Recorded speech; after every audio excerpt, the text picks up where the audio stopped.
बिस्मिल्लाहिर्रहमानिर्रहीम। अस्सलाम वालेकुम अवामी पाकिस्तान।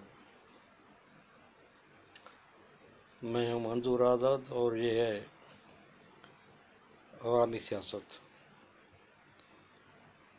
जनाब आला, पाकिस्तान में डबल निज़ाम चल रहा है। आधा तीतर है, आधा बटेर है।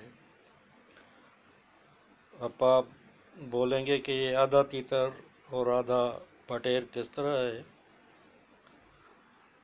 तो जनाब ये इस तरह है कि यहाँ पर फौज और इस्टेब्लिशमेंट का भी हुक्म और पॉलिसियाँ चल रही हैं और सियासतदानों की सियासत भी चल रही है।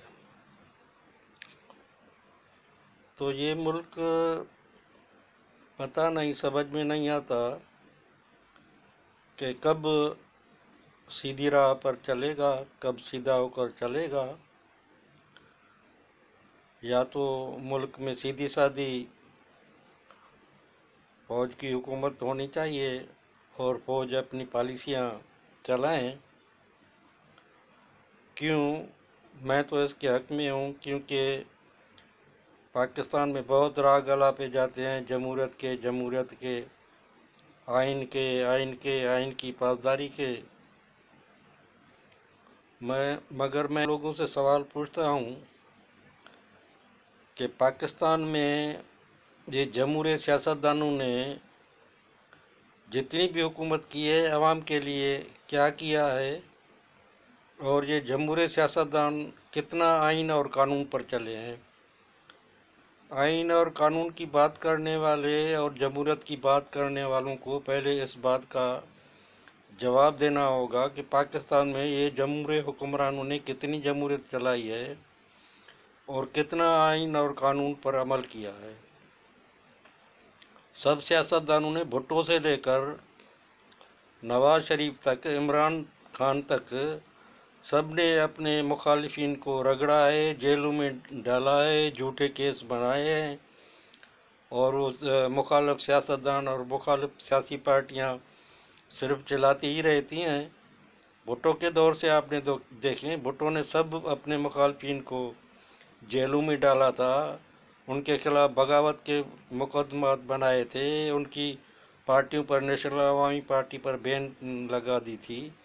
बलूचिस्तान में जो अताला मैंगल की इलेक्टेड हुकूमत थी 70 वाली इलेक्शन में, भुट्टो ने इक़्तिदार में आते ही उस हुकूमत को ख़त्म कर दिया, उधर गवर्नर राज लगा दिया, बलूचिस्तान में फ़ौजी एक्शन किया और उस फ़ौजी एक्शन में कितने हज़ारों बलोच लोग मरे और कई पहाड़ों में चले गए और कई मुल्क छोड़कर अफ़गानिस्तान चले गए। तो ये कैसी जमहूरियत थी? तो इधर तो सबसे बड़ा जमहूरियत का चैम्पियन भुट्टो को ही कहते हैं ना। तो भुट्टो के लिए ये बताएं कि ये कैसी जमहूरियत चल रही थी जो भुट्टो की हुकूमत में चल रही थी। सब मुखालफिन को जेल में क्यों डाला था? सब मुखालफिन पर कातलाना हमले क्यों होते थे? एक कातलाना हमले में आदमी मर गया जिसका केस भुट्टो पर दाखिल हुआ और उसी केस में ही भुट्टो को मौत की सज़ा हुई। तो ये जो तो हैं जमहूरी हुक्मरानों के करतूत। उसके बाद नवाज शरीफ ने अपने अदवार में क्या किया? कितना मुखालफिन के ख़िलाफ़ केस बनवाए और कितने लोगों को जेलों में डाला।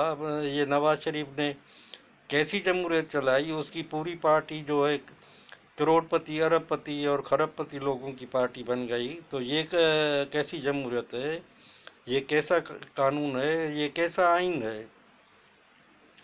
बेनज़ीर के भी कितने असासे बाहर ज़ाहिर हुए सुइज़ बैकू में, सिरे महल में, और उसके दौर में ही हकीकी सियासी जो है करप्शन 88 के बाद ही शुरू हुई है, जो बेनज़ीर के दौर के बाद शुरू हुई, और वो लोगों ने माल बनाना और पैसे बनाने शुरू कर दिए। अच्छा, इमरान खान की हुकूमत तो आप सबके सामने है कि उसने किस तरह अपने मुखालफिन के ख़िलाफ़ केस बनवाए और जेलों में डाला। तो इन सब से तो बेहतर है कि भाई वो फौजी आकर हुक्मरानी करे और मुल्क को कम से कम ऐसा तो नहीं होगा कि कोई मुखालिफ पार्टियां एक दूसरे के खिलाफ केस बनाएंगी, जेलों में डालेंगी।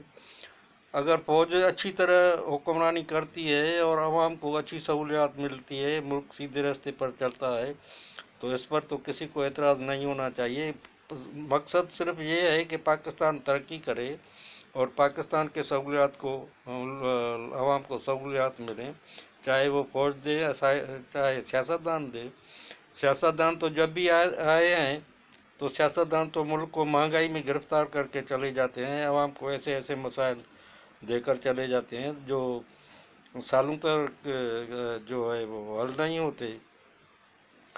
अगर फौज मुल्क नहीं चला सकती तो ये फौज अपनी मुदाखलत करना बंद कर दें, सियासतदानों को मैदान खुला दे दें, ताकि आवाम को पता चले कि इनकी कारकर्दगी क्या है। हर तीसरे साल के बाद इनको, जब उनकी बुरी कारकर्दगी आवाम के सामने आती है तो इनको उतार कर फिर मजलूम और हीरो बनाया जाता है, फिर दूसरी पार्टी आती है, फिर दूसरे को उतार दिया जाता है।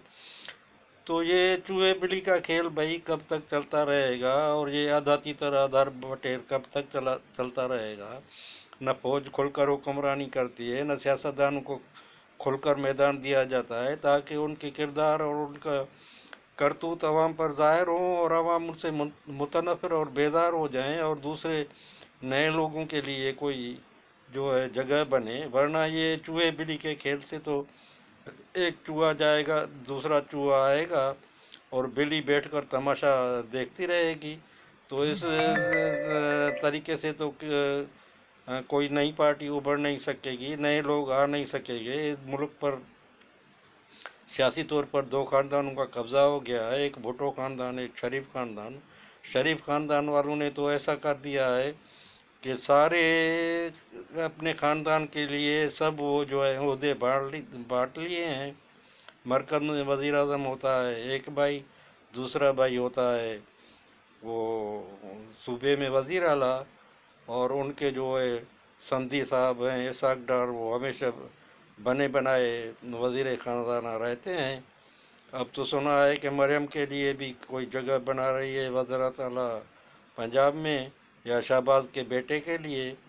तो ये किस तरह की सियासत है? मैं सवाल पूछता हूँ, क्या ये जमहूरी सियासत है या ये अवामी सियासत है, या वो भुट्टो ख़ानदान ने जो एक ट्रेल चला ली है कि भुट्टो, उसके बाद उसकी बेटी बेनज़ीर, और उसके बाद बेटा, उसके बाद उसका दामाद बेनज़ीर का शोहर, उसके बाद बेटा बिलावल आ गए हैं। तो ये किस तरह की जमहूरत है?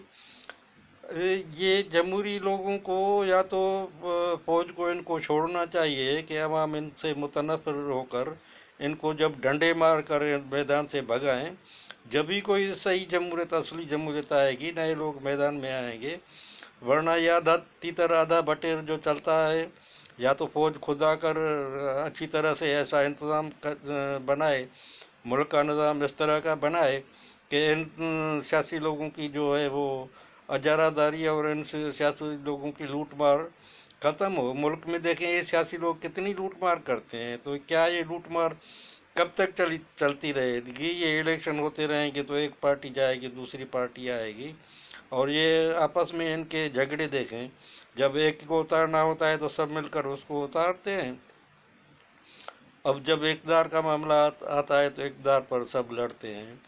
तो ये ज़ाहिर ज़रूर ये लोग अब सिर्फ अपने इक़्तिदार के लिए ही लड़ते हैं, आवाम की भलाई के लिए इनके पास ना कोई प्रोग्राम है, ना आवाम की भलाई के लिए ये कुछ सोचते हैं, ना आवाम की भलाई के लिए इनके पास कोई मंशूर है। इनके पास, सबके पास सिर्फ एक ही मंशूर है कि इक़्तिदार हासिल करो, कुर्सी हासिल करो और मुल्क को लूटो और दौलत बनाओ। तो ये जो राग चल रहा है, ये आधा तीतर और आधा बटेर वाला है, इसको ख़त्म होना चाहिए। हम तो आसिम मुनीर साहब से बार बार वीडियो में गुजारिश करते हैं कि जनाब, अल्लाह ताला ने आपको बहुत अच्छा मौका दिया है।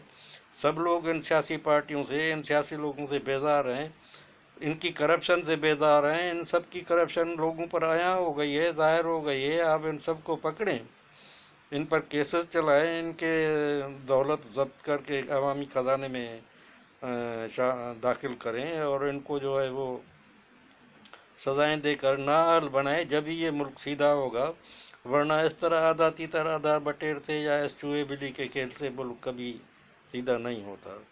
हमारी बातें सख्त होती हैं, भले किसी को सख्त भी लगें, मगर हमारी बातें जो हैं वो सही हैं और आगे चलकर सही साबित होती हैं। हम हक की बात करते हैं और उम्मीद है कि हक की बात में जो ताकत होती है अवाम ये आस्ते आस्ते समझना शुरू कर देंगे। और ये पाकिस्तान में उम्मीद करते हैं कि ये चूहे बिल्ली का खेल और आधा तीतर आधा बटेर ख़त्म होगा। या तो इस्टेब्लिशमेंट कोई अच्छा इंतज़ाम करके मुल्क में एक अच्छी हुकूमत बैठा दें, या तो इन सियासतदानों को छोड़ दें। इनका किसी का भी जो है वो अंदरूनी या ज़ाहरी तौर पर किसी को जो है वो मदद मत दें, उनके लिए कोई राह हमवार न करें। अच्छा, आप देखें नवाज़ शरीफ साहब आए हैं, सीधा साधा लग रहा है कि उनके लिए राहें हमवार की जा रही हैं, तो ये कोई सियासत नहीं, ये कोई जमहूरियत नहीं। हम ऐसी सियासत और ऐसी जमहूरियत को क्या करें, क्या कहें। एक लफ्ज़ बुरा है जो हमको तो बोलते भी वीडियो में सही नहीं लगता, मगर ऐसी सियासत और ऐसी जमहूरियत पर तो यार लानत ही भेजना चाहिए। ऐसे तो अच्छा है कि मुल्क या तो इनके ये जो ब्यूरोक्रेट और ये जो अफसरान बैठे हैं इनके हवाले करो और इनके ऊपर डंडा लेकर कोई फौजी आदमी बैठ जाए, देखें कि मुल्क किस तरह सीधा होता है। बड़ी मेहरबानी। हमारे चैनल को, ये हमारा चैनल पैसे कमाने के लिए नहीं है। वीडियो अच्छी लगे तो लाइक करें और सब्सक्राइब करें। मेहरबानी। खुदा हाफिज़। अस्सलाम वालेकुम।